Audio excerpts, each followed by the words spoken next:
अगर पाकिस्तान भारत की तरफ आंख उठाता है तो उसे उसकी भाषा में ही जवाब दिया जाता है, उसकी आंखें नोच ली जाती हैं, आतंकी ठिकानों को तबाह कर दिया जाता है। सर्जिकल स्ट्राइक हो या फिर ऑपरेशन सिंदूर, दुनिया पिछले 10 साल में भारत का दमखम देख चुकी है दर्शकों। लेकिन क्या आपको पता है साल 2008 में पर्दे के पीछे क्या हुआ था? मैं बात मुंबई पर हुए सबसे बड़े आतंकी हमले 26/11 की कर रही हूं। पाकिस्तान से स्पॉन्सर्ड आतंकी मुंबई आए और 160 से ज्यादा लोगों की जान ले ली, लहूलुहान कर दिया, लाशें बिछा दी, मुंबई को दहला दिया। तब भी देश में आक्रोश था, लोगों का गुस्सा फूट रहा था। लोग तब की यूपीए सरकार की तरफ देख रहे थे। एक उम्मीद थी कि मनमोहन सरकार पाकिस्तान पर बड़ा हमला करेगी और निर्दोष नागरिकों की मौत का बदला लेगी।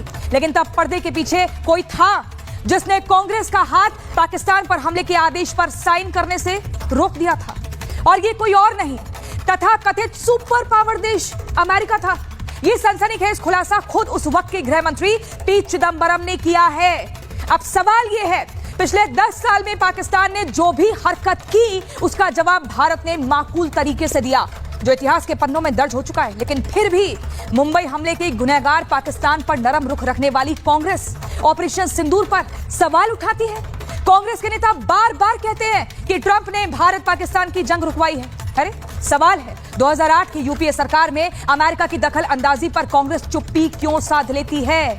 और आज इसी पर करेंगे बहस, पूछेंगे मुंबई हमले के बाद कांग्रेस को पाकिस्तान के सामने क्यों सरेंडर करना पड़ा? क्या कांग्रेस नेतृत्व में इच्छा शक्ति की कमी थी, इसलिए पाकिस्तान पर नहीं बरसे थे बम? चर्चा की शुरुआत से पहले दर्शकों, मैं आपको एक रिपोर्ट दिखाना चाहती हूं, वो आंकड़े बताना चाहती हूं कि 26/11 के आतंकी हमले में कितनी लाशें बिछी थी और क्या कुछ स्थिति थी। इस रिपोर्ट को देखिए और फिर शुरुआत करेंगे एक दमदार बहस की।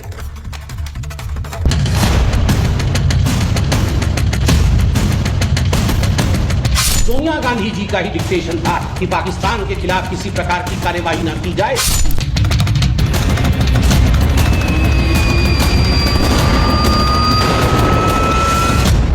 छब्बीस 11 का गुनहगार पाक क्यों नहीं हुआ नक्शे से साफ?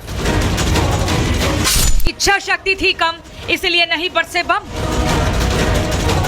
चिदंबरम का कबूलनामा, अमेरिका ने हाथ रोका। देश के पूर्व गृह मंत्री पी चिदंबरम के एक बयान ने देश का सियासी पारा बढ़ा दिया है। सवाल उठ रहे हैं कि क्या कांग्रेस की कमजोर इच्छा शक्ति ने आतंकियों के स्पॉन्सर पाकिस्तान को भारत के खिलाफ नई साजिशें रचने का मौका दिया? क्या मुंबई में हुई दहशतगर्दी के बाद पाकिस्तानी आतंकियों से निपटने में कांग्रेस ने नरमी बरती थी? और क्या कांग्रेस की नरमी के चलते ही आतंकी साल दर साल भारत की धरती को लाल करते रहे?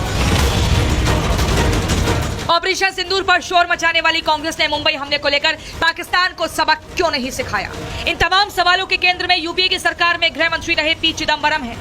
दरअसल चिदंबरम ने 26 नवंबर 2008 को हुए मुंबई हमले को लेकर कहा कि मेरे मन में आया कि हमें कुछ बदला लेना चाहिए। मैंने प्रधानमंत्री और दूसरे महत्वपूर्ण लोगों से इस बारे में चर्चा की।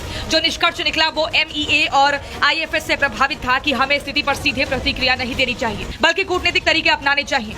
तब यही निष्कर्ष निकला और मुझे यही बताया गया। पूरी दुनिया दिल्ली में ये कहने के लिए उमड़ पड़ी थी कि युद्ध शुरू मत करो। कोंडोलीजा राइस, जो उस समय अमेरिका के विदेश मंत्री थी, मेरे कार्यभार संभालने के 2-3 दिन बाद मुझसे और प्रधानमंत्री से मिलने आई और कोंडोलीजा राइस ने कहा कोई प्रतिक्रिया ना दे।